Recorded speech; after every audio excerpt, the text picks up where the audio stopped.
안녕하세요. 부동산공법 한종민입니다. 자, 한 주 잘 보내시고요. 자, 날씨가 그냥 급격하게 추워졌죠. 이제 완연한 겨울인데요. 하여튼 감기들 조심하시고, 그리고 요새 또 바이러스가 아주 그냥 극성을 부리고 있습니다. 하여튼 마스크 잘 쓰고 다니시고, 우리는 이제 동영상으로 뵈니까 큰 문제는 없는데요. 하여튼 우리 이 단계가 또 격상되고 그러면은 또 상당히 또 힘들어질 수가 있어요. 그래서 항상 개인위생 잘 챙기면서 우리 공부하고요. 자, 오늘은 이제 공법 2주차 수업입니다.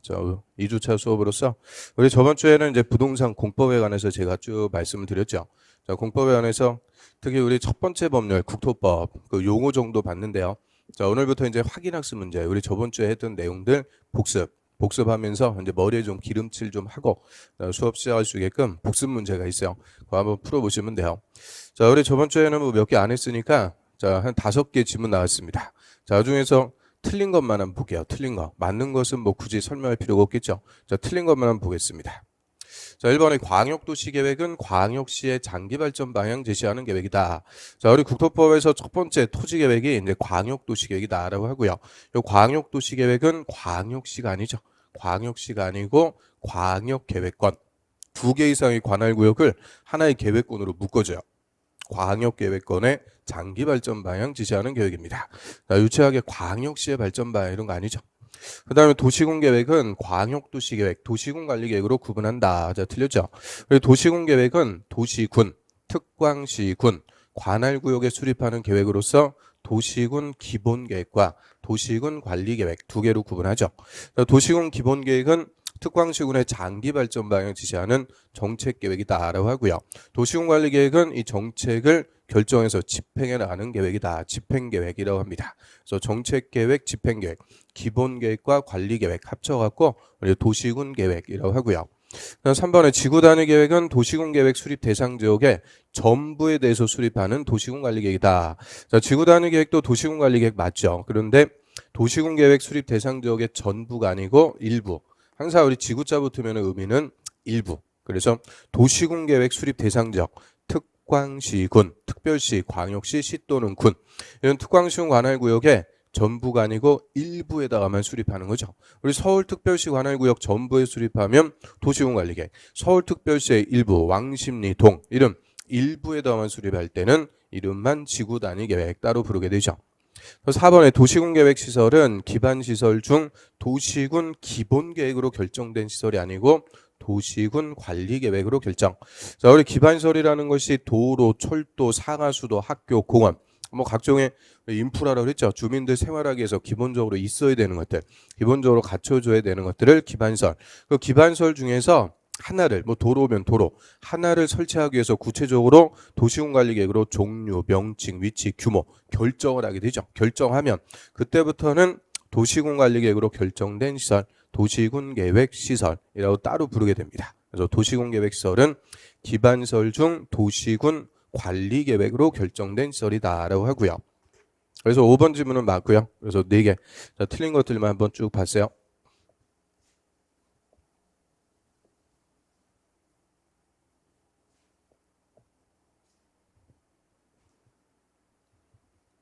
자, 오늘은 이제 우리 국토법에서 이 토지 계획들을 한번 쭉 살펴보겠습니다.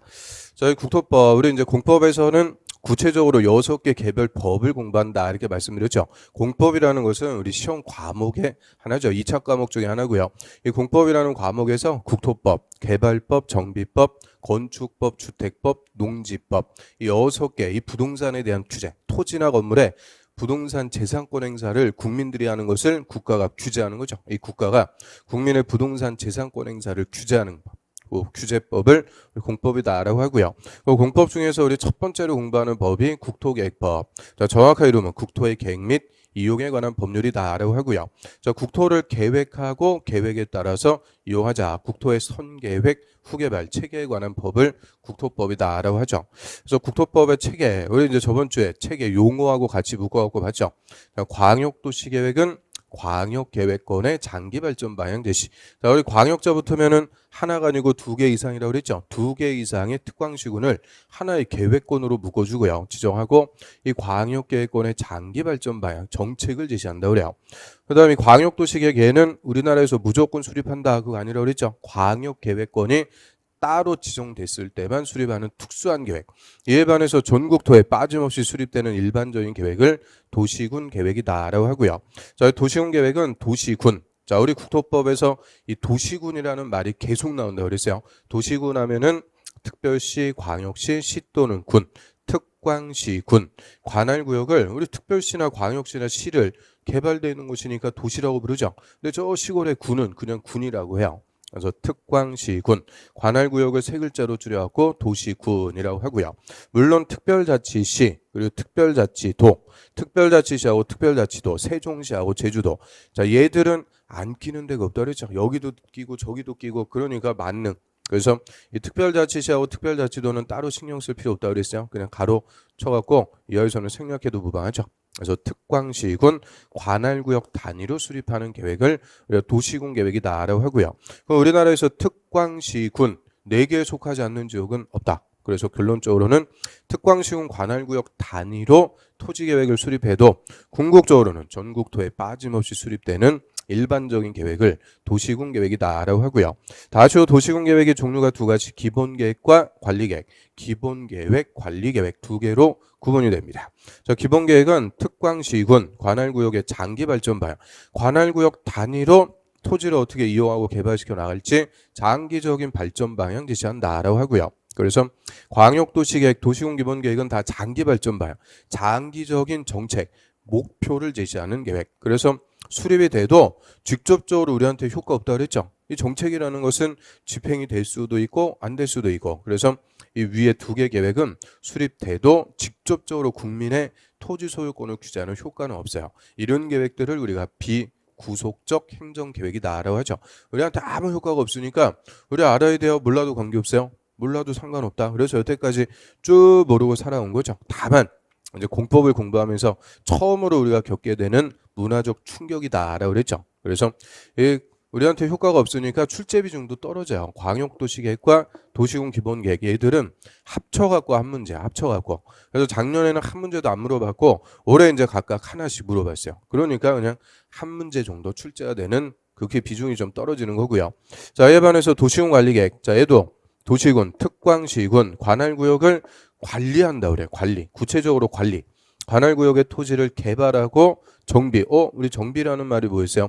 정비는 고치는 거, 재개발한다 그랬죠? 재개발. 그리고 보존할 곳은 보존. 개발하고 정비하고 보존. 요거를 구체적으로 집행한다라고 하죠. 구체적으로 집행을 하기 위해서 수립하는 계획이 도시군 관리계획. 그래서 이 6가지로 정책을 다 결정해 놓고 구체적으로 집행합니다. 그리고 이 집행과 관련해서 도시군 관리계획은 수립이 되면 직접적으로 우리한테 효과가 발생하는 구속적 계획. 근데 내 땅인데 내 마음대로 못 쓰게 규제. 또 내 땅 팔기 싫어도 강제적으로 국가가 뺏어가죠. 수용. 이런 직접적으로 우리한테 효과가 발생하니까 이런 계획을 구속적 계획이다라고 하고요. 그럼 이 구속적 계획인 도시군 관리계획, 이거는 우리가 알아야 돼요? 몰라도 관계없어요? 알아야죠. 우리한테 효과가 발생하니까 반드시 알아야 되는 계획이다. 근데 여태까지 얘도 쭉 모르고 살아왔죠. 이유는 대한민국에 내 땅 한 떼기가 없으니까 이런 토지 계획들을 알 필요가 없던 거죠. 그런데 토지의 전문가라고 할 수 있는 중개사는 반드시 알아야 돼요. 반드시 알아야 되고요. 그리고 도시군 관리 계획이 어떻게 결정되느냐에 따라서 땅값, 집값 왔다 갔다 합니다. 들썩들썩 하는 거죠. 그래서 꼭 중개사가 알아야 되는 가장 중요한 계획이고요. 그래서 우리 시험에서도 한 문제 아니에요. 얘는 거의 2문제씩. 도시군 관리 계획은 거의 2문제씩 나오는 가장 중요한 토지 계획이다라고 하죠. 그래서 오늘은 이 계획들 한번 쭉 훑어볼게요. 광역도시계획, 도시군 기본계획, 도시군 관리계획 쭉 정리하겠습니다. 자, 그래서 우리 교재 32페이지 볼까요? 기본서, 이제 기본서죠. 기본서 32페이지. 자, 이 장에 도시군 계획 등 해갖고 그 1절 광역도시계획. 자, 여기서부터 이제 계획 파트입니다. 이 계획 파트가 어떻게 보면 좀 뜬구름 잡는 것 같아요. 여태까지 듣도 보도 못했던 토지 계획들을 누가 어떤 내용에 대해서 수립하는지 그거부터 우리가 이제 공법에서 한 2주차 때에서 시작을 하죠. 그러니까 이런 게 조금 이제 낯설게 느껴질 수밖에 없어요. 그런데 이 계획 파트는 어떻게 보면 공식이에요. 똑같은 절차에 따라서 계획을 수립하게 되니까 한 번 딱 정리해 놓으면 공식에 대입해 갖고 나중에도 계속 반복. 그래서 처음 할 때만 조금 낯선 거지 이 계획 파트는 한번 해두면은 다 똑같은 절차로 가는 거니까요. 그리고 이 계획을 수립하는 절차에서 또 우리가 모르면 안 되는 가장 기본적인 개념들 이런 것들이 또 나오게 돼요. 그래서 이런 기본적인 내용들 위주로 해서 광역도시계획부터 하나씩 따져보겠습니다. 그럼 광역도시계획이다. 얘가 이제 토지계획의 첫 번째인데요. 광역도시계획이란 광역계획권의 장기발전 방향 제시하는 계획입니다. 광역계획권의 장기발전 방향 제시. 그럼 광역도시계획이든 광역계획권이든 앞에 요 광역자가 붙었어요. 이 광역자 붙으면 의미는 하나가 아니고 두 개 이상이죠. 두 개 이상 관할구역, 특별시, 광역시, 시 또는 군. 그래서 이 두 개 이상의 특광시군을 하나의 계획권으로 묶어주는 것을 광역계획권을 지정한다 이렇게 얘기하죠. 그래서 예를 들어 우리 서울특별시하고 옆에 인천광역시 묶어가지고 계획권으로 지정을 했대요. 이 계획권이라는 것은 계획을 수립하는 범위라고 그랬죠. 여기에 계획을 수립합니다. 계획을 수립하는 범위, 계획권을 지정하는데 그게 하나가 아니고 두 개 이상의 관할구역이에요. 두 개 이상. 그러면 이거를 뭐라고 부르면 되느냐? 광역계획권. 그래서 우리 실생활에서 광역이라는 말 많이 쓴다고 그랬죠. 광역버스, 광역철도, 광역수사대 다 광역의 의미는 하나가 아니고 두 개 이상. 그래서 두 개 이상의 관할구역을 묶어갖고 계획권으로 지정하고요. 이 광역계획권의 토지를 어떻게 이용하고 개발시켜 나갈지 장기적인 발전 방향, 이 정책을 지시하는 계획을 광역도시계획이다라고 합니다. 그래서 예를 들어서요. 우리 서울특별시가 있어요. 서울특별시. 그 옆에 경기도 성남시. 자, 항상 예를 들 때는 이제 성남시. 제가 여기 사니까 성남에 분당 살아요. 그래서 성남시 항상 예를 들죠. 그래서 서울특별시하고 경기도 성남시 두 개 관할구역이 있는데요. 이 두 개 관할구역을 묶어서 계획권을 지정을 했대요. 그럼 두 개 관할구역을 묶어줬으니까 이걸 뭐라고 부르면 돼요? 광역계획권을 지정했다 이렇게 얘기하죠. 그래서 광역계획권 별거 아니에요. 두 개 관할구역을 묶어서 광역계획권을 지정을 하고요. 이 광역계획권 지정한 목적은 광역도시계획 수립해서 장기발전 방향 제시한다 그 얘기죠. 그래서 이 광역도시계획으로 무슨 방향에 대한 정책을 제시하는 거냐? 인접한 두 개 도시 간에 적절하게 기능을 분담해서 똑같이 두 개 도시를 똑같이 개발하는 게 아니고 서로 적절하게 기능을 분담해갖고 잘 발전시켜보자. 서로 중복 개발을 지향하고 기능을 분담해서 함께 발전시켜보기 위해서 수립한다고 그래요. 그래서 이 기능 분담 요구하려고 수립하는 계획이 광역도시계획이다 이렇게 생각하시면 되고요. 그러면 서울특별시는 우리나라 수도로서 인구와 산업이 집중돼 있네요. 인구 뭐 1000만 가까이 집중이 돼 있죠. 그래서 산업이 집중돼 있다 이 말은 직장이 많다고 얘기죠. 직장 특히 좋은 직장은 다 어디에 있어요? 서울특별시 안에 있죠. 서울에 강남, 여의도 뭐 이런 좋은 직장들이 딱 서울에 있으니까 열심히 이제 공부해갖고 서울에 좋은 직장에 취직을 했어요. 근데 집은 이천 여주에 있어요. 이천 여주. 그럼 여주에서 서울까지 출퇴근하기 완전 빡시겠죠. 그래서 이 서울에서 주택을 찾는 거예요. 직장 옆에 주택을 찾게 되죠. 출퇴근하기 편리하게끔. 그거를 직주 근접이라고 그러죠. 직장 옆에 주택을 찾는 수요가 많아요. 그래서 서울특별시는 직장도 많고 주택을 찾는 수요도 많죠. 항상 주택의 수요가 많은데 그래서 우리 서울은 관할구역의 딱 반이 주거지역이라고 그래요. 주거지역으로 정해서 다 주택, 아파트 그냥 엄청 지어놨죠. 그래서 외국인들 서울 보면은 깜짝 놀래요. 웬 아파트가 이렇게 많을까? 아파트 공화국. 그냥 반을 주택을 그렇게 디립다 지어놨는데도 맨날 발생하는 게 주택난이에요. 주택을 찾는 수요는 많은데 공급이 안 되는 거죠. 또 몇 년 전부터 다주택자에 대한 규제가 세져가지고 강남 같은 데 똘똘한 한 채 찾아갖고 서울의 주택 수요가 또 급증했어요. 그러니까 항상 서울에서는 주택난이라는 게 발생해요. 주택이 부족. 그래서 서울에서 발생하는 주택난 이거를 서울시 자체에서 해결이 안 되죠. 땅이 없어요. 그래서 인접한 위성도시에 신도시 개발하는 거죠. 분당 신도시 1기, 2기 판교 신도시, 위례 신도시, 3기 신도시 이런 신도시들 지정해갖고 서울시에서 발생하는 주택난을 해결해 주게 되는 거죠. 그래서 서울은 수도로서 상업 업무 기능을 집중적으로 담당하고요. 상업 업무 기능 중심으로 개발. 그리고 서울에서 발생하는 주택난을 해결하기 위해서 위성도시에 신도시 개발해갖고 주거 기능을 분담시켜주는 거죠. 그래서 상업 업무 기능, 주거 기능 이런 식으로 두 개 도시 간에 적절하게 기능을 분담해서 발전시켜보자. 그리고 직장은 서울에 있는데 주택은 성남에 있어요. 그러면 사람들 이쪽으로 유인하기 위해서는 출퇴근하기가 편리해야 되죠. 그래서 우리 신도시 개발할 때 보면 딱 뭐부터 나요?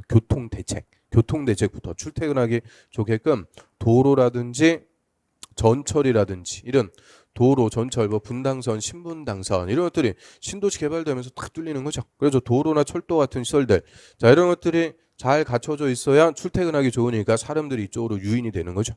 그러면 우리가 도로나 철도 같은 시설을 기반 시설이라고 그래요. 기반 시설. 근데 이 기반 시설이 하나의 관할 구역이 아니고 두 개 관할 구역에 걸치네요. 이때는 앞에다 광역자 붙여주는 거죠. 광역 기반 시설 줄여갖고 광역시설이라고 합니다. 이 광역시설을 체계적으로 배치해줘야 사람들이 출퇴근하기 편리하겠죠. 그래서 이 두 개, 이게 핵심이죠. 인접한 두 개 도시 간에 적절하게 기능을 분담. 그리고 기능 분담에서 출퇴근하기 좋게 광역시설, 도로나 전철 같은 광역시설 어떻게 배치할지 이런 사항에 대한 장기 발전발, 정책을 제시하는 계획이 광역도시계획이다라고 하고요. 의미 이해되시겠죠? 그럼 이런 광역도시계획 수립하려면 먼저 뭐부터 지정해야 돼요? 광역계획권. 이 광역도시계획은 우리나라에서 그냥 일반적으로 수립하는 게 아니고 광역계획권이 따로 지정돼야만 수립하는 특수계획이다. 그래서 우리나라의 광역계획권 몇 개 없어요? 한 5개 정도. 뭐 수도권이라든지 부산권, 부산, 김해, 양산 뭐 이런 데 묶어가지고 부산권, 또 대구권하고 몇 개가 이제 마창진권 뭐 해갖고 몇 개가 없어요. 그래서 광역계획권을 따로 지정했을 때만 수립하는 특수계획이다라고 하고요. 그럼 먼저 이 광역도시계획 수립하기 위해서 광역계획권을 지정합니다. 그럼 광역계획권을 우리가 지정하는 거 아니겠죠? 행정청이 지정하는데 그 행정청 중에서도 누가 지정할 거냐? 이 광역계획권은 지정권자가 핵심. 자, 우리 광역도시계획은 요 광역계획권의 지정권자 이것만 찾아내면은 그냥 게임 끝나는 거예요. 광역계획권의 지정권자 제일 중요한 사람이고요. 자, 이 광역계획권 지정하는데 모습이 두 개입니다. 광역계획권을 도에 관할 구역에 지정한다고 그래요. 같은 도에 관할 구역에 지정할 때는 도지사가 그냥 지정해요. 도지사의 자치권. 그래서 도 맞춰주면 되죠. 그럼 우리 성남시 옆에 용인시 또 있죠. 용인시. 옛날에 이제 용인에 자연농원 그랬는데 용인 자연농원. 자연농원 요거 아실 정도면 좀 연식이 된 거죠. 그래서 요새는 에버랜드, 민속초 뭐 이런 것들 용인시 다 가봤을 거예요. 그럼 성남시하고 용인시를 묶어가지고 광역계획권으로 또 지정할 수도 있죠. 얼마든지 지정할 수 있는데요. 성남이든 용인이든 다 어디 관할 구역이냐? 경기도 관할 구역이죠. 그럼 성남시랑 용인시랑 위에 도지사. 경기도지사가 그냥 광역계획권을 지정을 해줘요. 그래서 도에서는 도지사가 지정. 이에 반해서 시도에 걸칠 때, 자 우리 시도, 자 시도하면은 정확하게 풀어갖고 뭐예요? 특별시, 광역시, 도. 특별시, 광역시, 도. 이 광역지자체를 우리 줄여갖고 시도 이렇게 표현하죠. 그래서 광역계획권이 시도에 걸쳐갖고 지정. 이게 일반적인 건데 시도에 걸칠 때는 국토부 장관이 광역계획권을 지정하고요. 자, 이게 우리 시험 29회 때는 정답이에요. 시도에 걸칠 때는 시도지사가 지정한다 해서 틀리게 국토부 장관이 지정합니다. 국토부 장관. 요거죠. 서울특별시, 경기도, 성남시 묶어가지고 노란색으로 광역계획권 지정한다 그래요. 자, 얘는 어디에 걸치는 거예요? 서울특별시하고 경기도시 도에 걸쳐갖고 지정하죠. 이때는 특별시장이 지 맘대로 도지사 지 맘대로 안 되죠. 특별시 도에 걸치니까 특별시장 도지사 위에 누구밖에 없어요? 국토부 장관. 저희 국토부 장관이 광역계획권으로 지정을 해주게 돼요. 그래서 시도에 걸칠 때는 국토부 장관, 도에 관할 구역일 때는 도지사. 간단하죠. 그래서 도에서는 도지사, 도 맞춰주면 헷갈리지 않아요. 도. 그리고 시도에 걸칠 때는 국토부 장관. 자, 요 두 명이 도지사하고 국토부 장관이 광역계획권의 지정권자다 얘기합니다. 그러면 도지사하고 국토부 장관, 자, 요 두 명 찾는 게 그렇게 어려울까요? 충분히 우리 찾을 수 있죠.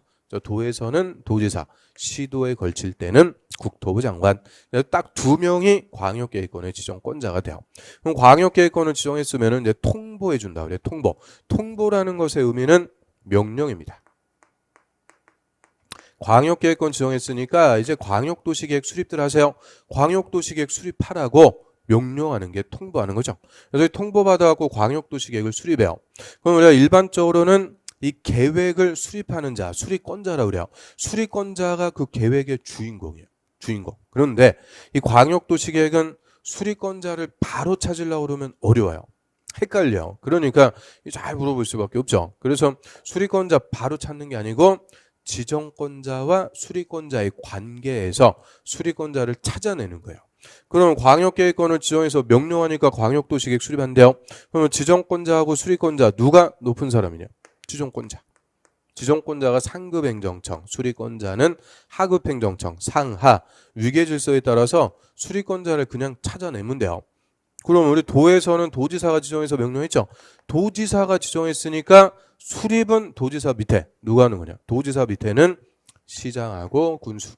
그래서 시장 또는 군수, 시장이나 군수가 공동으로 그 시군의 기능을 어떻게 분담할지 공동으로 광역도시계획을 수립한다라고 하고요. 그럼 여기서 성남시, 용인시 묶어가지고 도지사가 광역계획권 지정했어요. 광역도시계획은 누가 수립할까요? 기능 분담할 사람, 성남시장하고 용인시장이 성남시, 용인시 기능을 어떻게 잘 분담할지 공동 수립한다. 그 얘기죠. 여기는 군은 없으니까 군수는 나올 이유가 없죠. 시장, 성남시장, 용인시장, 시장 둘이서 공동으로 광역도시계획을 수립합니다. 그러면 되고요. 자, 이에 반해서 시도에 걸쳐갖고 국토부 장관이 정해서 명령했어요. 국토부 장관이 정해서 명령했으니까 수립은 누가 하겠어요? 국토부 장관 밑에 시, 도지사, 특별시장, 광역시장, 도지사, 시도지사가 공동으로 광역도시계획을 수립한다 그래요. 그럼 국토부 장관이 서울특별시, 경기도, 성남시 묶어갖고 노란색 광역계획권 지정했어요. 여기에 대한 광역도시계획은 누가 수립하겠어요? 여기에 대한 것은 특별시장하고 성남시장 그러면 안 돼요. 특별시장하고 성남시장 같은 레벨이 아니죠. 같은 레벨은 도지사예요. 그래서 특별시장하고 도지사, 시도지사가 공동으로 광역도시계획을 수립합니다. 다만 시도지사가 공동 수립할 때 요 이해 당사자 성남시장의 의견을 듣는 거예요. 의견을 듣는 거고 수립은 특별시장, 도지사, 시도지사가 공동 수립하게 되죠.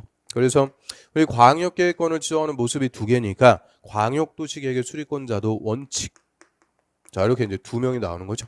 광역도시계획의 수립권자도 원칙적으로 이렇게 두 명이 나와요. 그래서 도에서는 도지사가 지정, 시장, 군수가 공동 수립.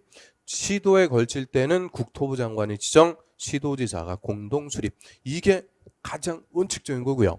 광역도시계획 물론 지엽적인 지문들도 있는데 항상 정답은 이 원칙에서 나요. 누가 지정하고 누가 원칙적으로 수립하는지 이 원칙부터 딱 잡아야 예외 이런 것도 우리가 따져볼 수가 있는 거죠. 그래서 원칙부터 확실하게 정리하세요. 이 두 가지 모습이니까 도에서는 도지사가 지정, 시장 원수가 수립. 시도에 걸칠 때는 국토부 장관이 지정, 시도지사가 수립. 자, 교재 한번 보겠습니다. 오늘 교재 기본서 33페이지 볼까요? 33페이지. 자, 광역계획권의 지정. 그 27회 때도 정답, 28회 때도 정답. 계속 그냥 지정권자 갖고 물어보는 거죠. 자, 1번에 광역계획권의 지정권자. 자, 거기다 별표 칠까요? 별표. 자, 국토부 장관 또는 도지사는 거기다 있죠. 국토부 장관하고 도지사. 두 명입니다. 국토부 장관이나 도지사는 세 번째 줄의 끝으로 가볼까요? 다음의 구분에 따라서 인접한 두 개 이상 특별시, 광역시, 그 특별자치시하고 특별자치도는 가로 묶어갖고 이하에서는 생략, 그리고 시 또는 군. 그럼 그거 줄여갖고 어떻게 읽으면 돼요? 특광시군. 인접한 두 개 이상의 특광시군. 관할구역의 전부나 일부를 광역계획권으로 지정할 수 있다. 그럼 법조문 하나가 그렇게 길죠.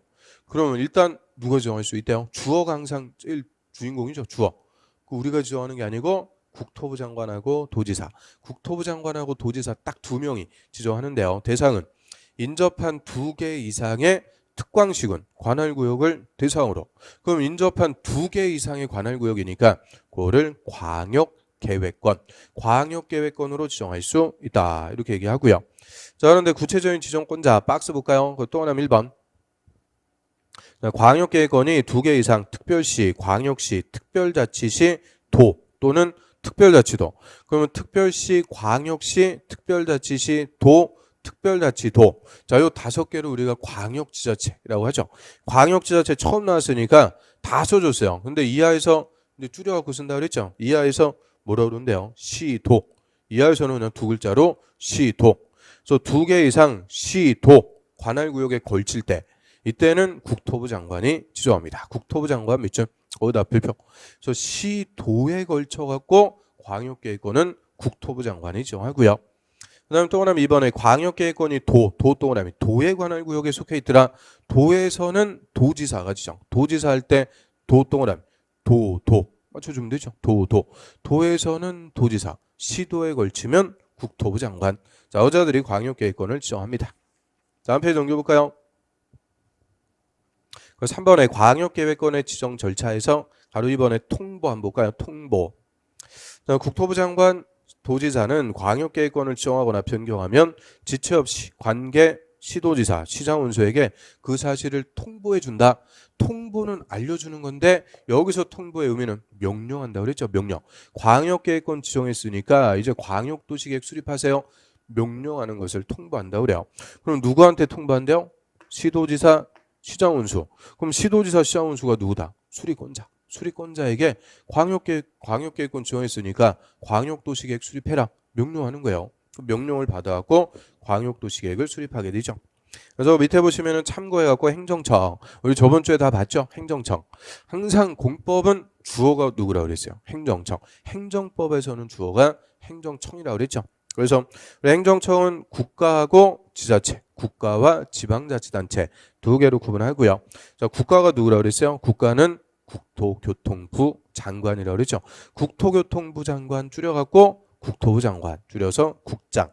국토부 장관을 국가, 중앙행정기관의 장, 다 똑같은 말이라고 그랬죠. 그 다음에 지방자치단체 중에서 우리 광역지자체 하면 뭐 있어요? 광역지자체, 넓은 지자체, 특별시, 광역시, 도, 특별자치시하고 특별자치도. 요 5개를 광역지자체 줄여갖고 시도 이렇게 부르죠. 시도. 그 다음에 광역지자체 밑에 이제 기초지자체를 둔다 그랬죠. 특별시에는 자치구, 서울특별시, 강남구, 서초구, 송파구, 뭐 송동구 이런 자치구를 두는 거죠. 그래서 특별시는 자치구가 25개 자치구로 구성되는 큰 도시라고 그랬죠. 그 다음에 광역시, 부산광역시 같은 광역시 안에도 자치구, 뭐 해운대구, 그런데 군, 기장군, 광역시 안에는 자치구와 군을 둔다. 자치구와 군이 있죠. 그 다음에 도, 경기도 같은 도에는 시하고 군, 경기도 성남시, 경기도 가평군 이런 식으로 시하고 군을 두고요. 그 다음에 제주도 특별자치도라고 그러죠. 또 세종시 특별자치시. 얘들은 광역지자체인데 밑에 기초가 없다고 그랬어요. 기초가. 그러니까 행정시, 읍면도 이런 거는 우리 공법에서 관할구역 단위가 아닌 거예요. 그래서 기초지자체를 두고 있지 않기 때문에 그 특별자치도하고 특별자치시 얘들은 그냥 만능이라고 그랬죠. 기초의 권한, 광역의 권한 다 갖는다. 만능. 그래서 특별자치시, 특별자치도는 그냥 광역지자체구나. 그 이하에서는 그냥 생략해도 무방합니다. 그래서 다시 한번 봤고요. 자, 옆 페이지 가볼까요? 그럼 광역도시계획. 자, 광역도시계획이란 광역계획권의 장기발전 방향 제시. 거다비죠. 광역계획권의 장기발전 방향 제시하는 계획이다라고 하고요. 그 밑에 성격. 광역도시계획은 쭉 옆으로 와서 비구속적 행정계획.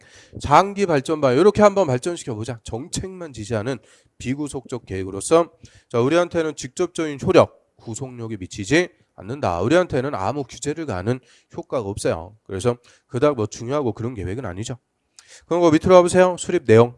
자, 광역도시계획에는 다음 사항 중 광역계획권의 지정 목적을 이루는 데 필요한 정책 방향이 포함되어야 된다. 장기 발전 방향을 정책 방향이라고 표현합니다. 정책 방향이 포함되어야 된다. 그래서 박스에 보시면 1번 그 광역계획권의 공간 구조와 기능 분담 그걸 동원하면 그게 키워드죠. 두 개 도시 간에 적절하게 기능을 분담해서 개발시켜보자. 기능 분담. 그리고 기능 분담할 수 있게끔 3번 광역시설의 배치 규모 설치에 관한 사항. 광역시설 비죠. 그래서 기능 분담, 광역시설 이런 사항에 대한 정책을 제시. 나머지 것들은 뭐 쭉 읽어보시면 돼요. 그 두 개가 핵심이죠. 그다음 밑에 보시면 수립 기준. 그럼 국토부 장관은 밑줄. 국토부 장관은 광역도시계획의 수립 기준을 정할 때 다음 사항을 종합적으로 고려해야 된다. 고려할 사항이 중요한 게 아니고 기준은 누가 정해준대요? 국토부 장관. 그래서 우리 이제 공법에서 계획들이 있죠. 계획마다 수리권자는 다 다릅니다. 수리권자들은 다 달라요 또. 그런데 이 수리권자 지 맘대로 계획을 수립하면 통일성이라는 게 없죠. 그래서 계획별로 수리권자는 다 달라도 기준은 항상 누가 정해주는 거냐? 국토부 장관. 제일 높은 사람. 국토부 장관이 딱 기준을 정해주면 그 기준에 맞게 수리권자가 광역도시계획을 수립하는 거죠.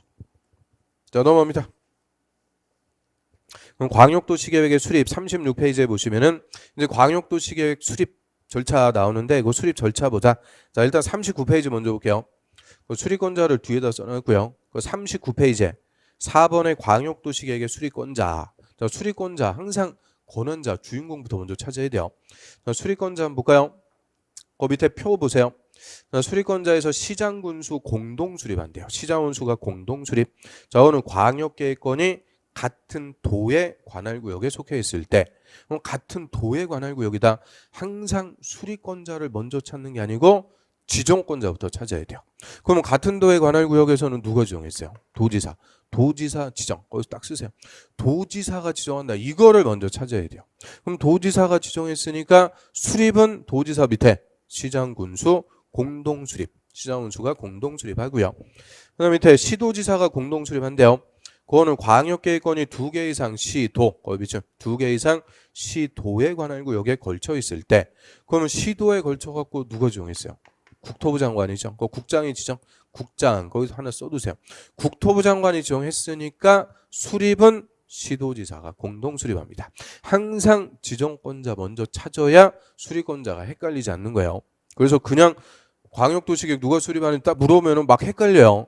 이게 2개씩 있으니까 광역계획권이 시도에 걸칠 때는 국토부 장관이 광역도시계획 수립한다 이런 식으로 지정하는 건지 수립하는 건지 또 헷갈리게 물어보니까 항상 요 지정권자 요거를 먼저 찾고 하급행정처의 수립권자가 된다. 이게 원칙적인 체계.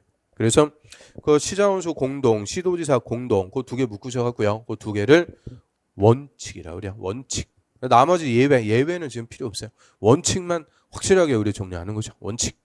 그러면 자, 그럼 광역도시계획 수립권자가 광역도시계획 수립하는데요. 그 절차 다시 앞페이지로 와보세요. 36페이지. 자, 기초조사부터 이게 이제 절차가 맨 똑같아요. 똑같으니까 한번 딱 봐두시면 돼요. 그럼 수립권자가 광역도시계획 수립하려면 장기발전반 지시하는데 뭐 알아야죠. 그래서 광역계획권의 인구가 얼마고 경제 수준, 사회 문화 전반적인 사항에 대해서 필수적으로 조사부터 한다 그래요. 필수적으로. 그래서 광역도시계획 수립을 위해서 필요한 내용에 대해서 반드시 조사합니다. 조사할 수 있다 이러면 틀려. 해야 된다. 필수. 조사 싹 해갖고 자료 수집하고요. 각계각층의 의견을 또 싹 듣는 거예요. 먼저 주민의 의견 듣습니다. 주민의 의견 청취. 그걸 지방자치사회에서는 당연히 누구의 의사가 절대적이에요. 주민들. 주민들이 다 투표해갖고 지자체장도 뽑아주고 하는 거죠. 그런데 그 기껏 투표해갖고 뽑아줬더만 주민들이 싫어하는 집만 골라서 하는 거예요. 그럼 그 다음 선거에 뽑아줘요? 안 뽑아주죠. 그래서 이런 정책을 수립할 때부터 그 지역 주민의 의견 다 들어야 돼요. 그런데 이 광역도시계획 수립했다. 우리 주민한테 효과 있어요? 없어요? 없죠. 비구속적 계획. 그래서 이 비구속적 계획은 주민의 의견 청취가 공청회라고 그래요. 공청회를 개최해서 주민과 전문가 의견을 한 방에 듣습니다. 그럼 공청회 했는데 이 공청회가 별게 아니고 우리 이제 토론회 생각하시면 돼요. 우리 TV에도 토론 프로그램들 많이 있죠. 토론 프로그램. 뭐 100분 토론이라든지 이런 심야 토론. 이런 토론 프로그램 그런 거 이제 보고 그래야 우리 사회 현안에 대해서 좀 관심도 있고 똑똑해지는 거예요. 그래서 이런 토론 프로그램 보시면은 국회의원이나 교수들, 전문가들 나와갖고 잘난 척하면서 얘기하죠. 한 2시간 또 들어요. 그럼 끝날 때쯤 되면 방청석에 의견 들어요. 방청석. 그 방청객이 주민이다 이렇게 생각하시면 돼요. 주민. 그래서 주민들 딱 끝날 때쯤에 방청석에서 손 딱 들었어요. 손 딱 들고 사회자하고 눈도 마주쳤는데 안 지켜줘요. 그럼 어떻게 돼요? 그럼 뻘쭘한 거죠. 팔 내리고. 그럼 뻘쭘한 거. 얘기도 못해요. 근데 막상 또 시켜주면은 더 큰 문제가 되죠.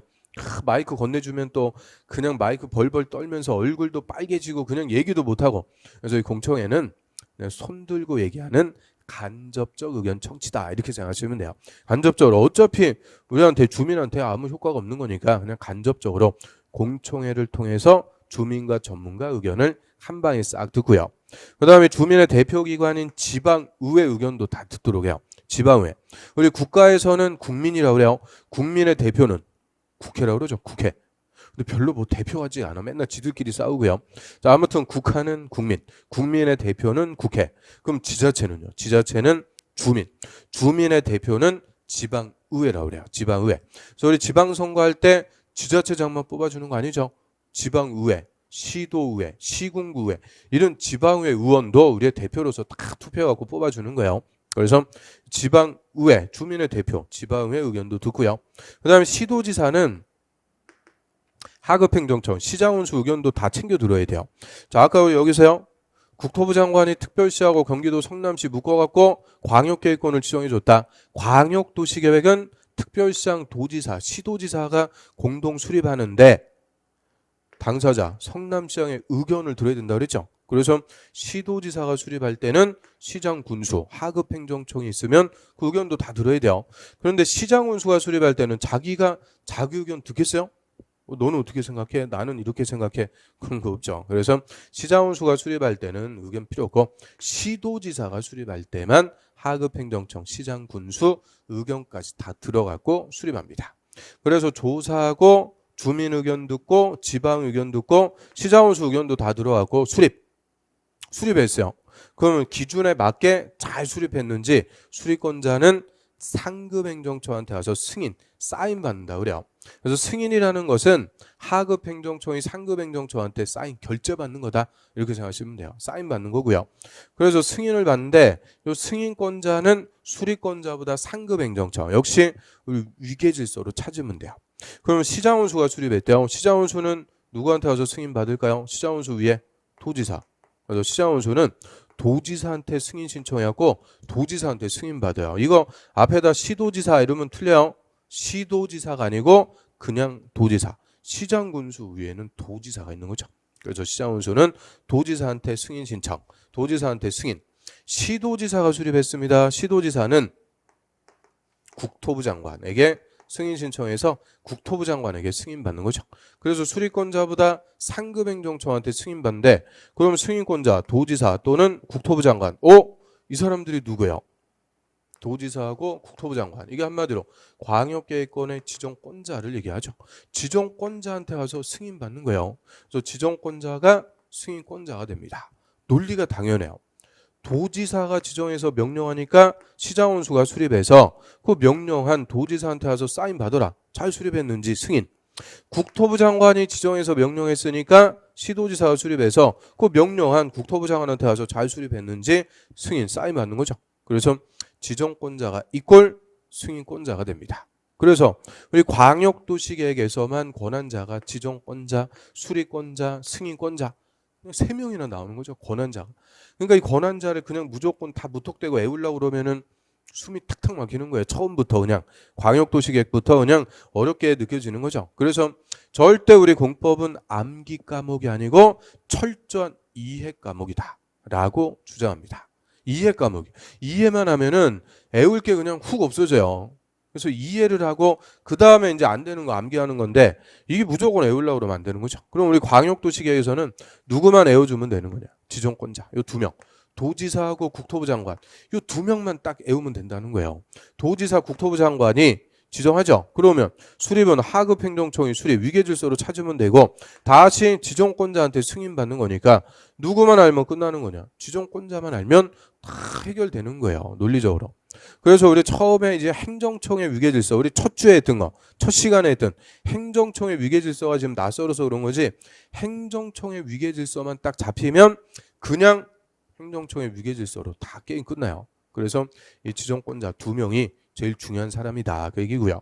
그래서 이 지정권자가 승인권자가 돼요. 승인하기 전에, 즉 사인하기 전에 관계 행정기관의 장하고 협의부터 합니다. 협의라는 것은 행정부서 간의 의견을 맞추는 거예요. 우리 행정부서도 국토교통부만 있는 거 아니겠죠? 국토교통부 이외에 또 뭐 있어요? 기획재정부도 있고 행정안전부도 있고 요새 맨날 나오는 법무부라는 것도 있죠. 법무부도 있고 교육부도 있고 많단 말이에요. 이런 행정부서 간의 의견이 다 다르면 일관된 정책 추진이 될 수가 없죠. 그래서 행정청 내부에서 행정기관 간의 의견을 조율하는 거, 그거를 협의한다 이렇게 생각하시면 돼요. 행정청 간의 협의. 그 다음에 도시계획위원회 심의 거쳐갖고 승인하는데 심의라는 것은 전문가로 구성된 위원회 심사받는 거예요. 심사. 마지막에 이제 똑바로 하는지 심사받는 거.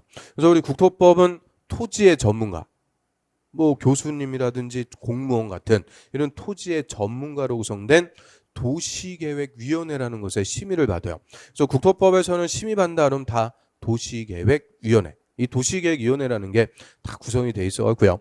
도시계획위원회 심의, 협의하고 심의 거쳐갖고 승인, 사인합니다. 그래서 승인권자는 사인하기 전에 협의하고 심의 거쳐갖고 승인하고요. 자, 이런 것들은 우리 이제 맨날 하는 거니까 그냥 들어두시면 돼요. 협의 심의 거쳐갖고 승인했으면은 승인권자는 승인한 것을 다시 수리권자에게 송부 사인해갖고 다시 보내버려요. 그럼 송부받은 수리권자가 우리한테 광역도시계획 이렇게 수립됐습니다. 공고하고 열람. 공고 열람을 공람. 우리한테 이제 공개적으로 보여준다. 그죠? 그래서 승인권자가 승인하고 직접 우리한테 공고 열람시킨다. 틀려요. 이게 올해 31회 때 기출문제 정답 지문이죠.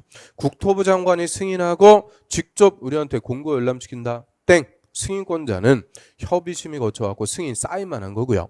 다시 송부해서 수리권자, 항상 계획을 수립한 자가 계획을 우리한테 공고 열람 보여주는 거죠. 여기까지. 이게 광역도시계획 수립하는 절차, 수립 승인받는 절차인데요. 이 절차를 우리 시험에 물어볼까요? 안 물어볼까요? 안 물어봐요. 이 절차 순서대로 나열한 것은 이딴 식으로 문제 안 나요. 그러니까 쓸데없이 악을 잡다 갖고 기, 공, 의, 수, 협심, 승공 이런 식으로 애우고 그럴 필요 절대 없어요. 절차를 물어보는 게 아니니까 논점을 물어봐요. 논점을. 주민의 의견을 청취하기 위해서 뭐를 개최한다? 공청회. 조사할 수가 있는 게 아니고 해야 된다. 이런 논점을 갖고 물어보는 거지 절차 자체를 물어보는 거 아니니까 우리 절차는 수립해갖고 승인받는다. 이 정도. 수립해갖고 승인받는다. 이 정도만 딱 파악해 두시면 돼요. 절차 애우고 그럴 필요 절대 없어요. 그럼 36페이지에 교재 한번 보시면 자, 기초조사 가로 1번에 국토부 장관, 시도지사, 시장운수는 광역도시계획을 수립하거나 변경하려면 미리 인구, 경제, 사회, 문화, 토지용 뭐 등등에 관해서 밑에 대출 끝에 조사하거나 측량할 수가 있는 게 아니고 해야 된다. 필수입니다.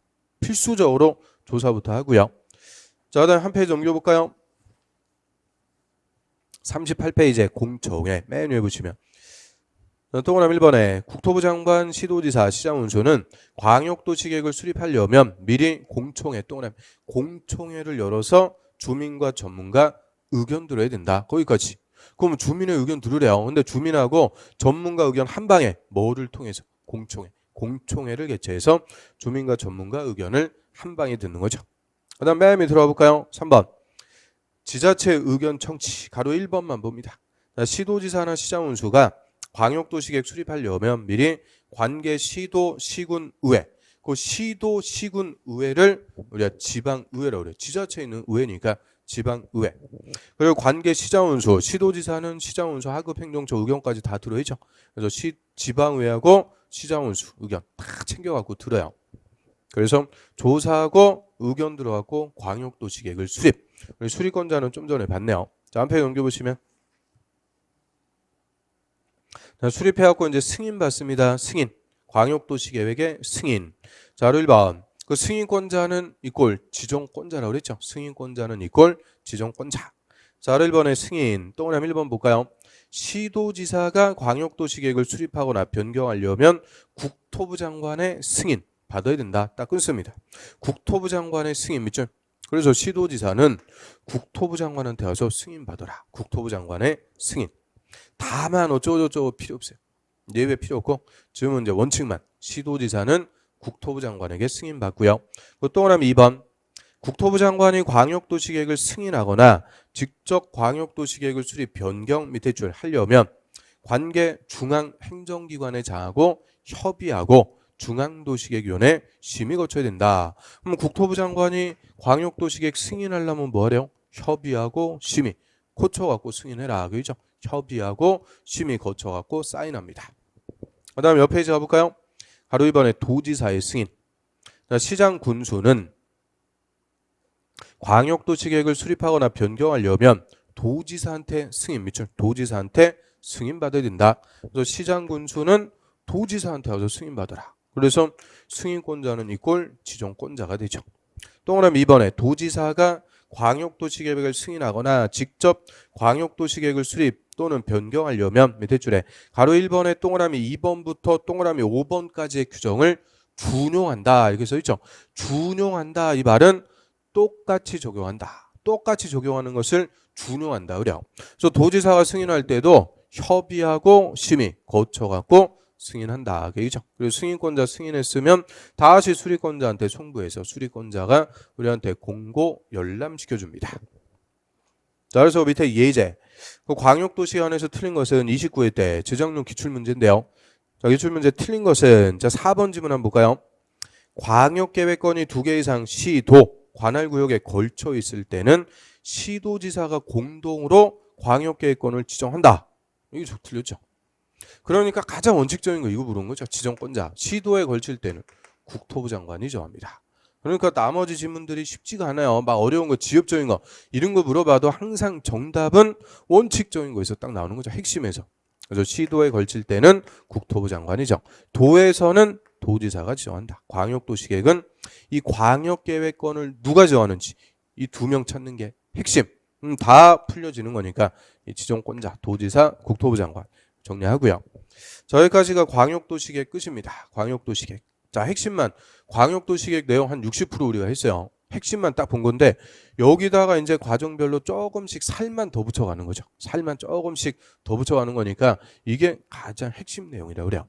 여기까지 하고요. 좀 쉬었다가 두 번째 도시군 기본계획 이어서 봅니다.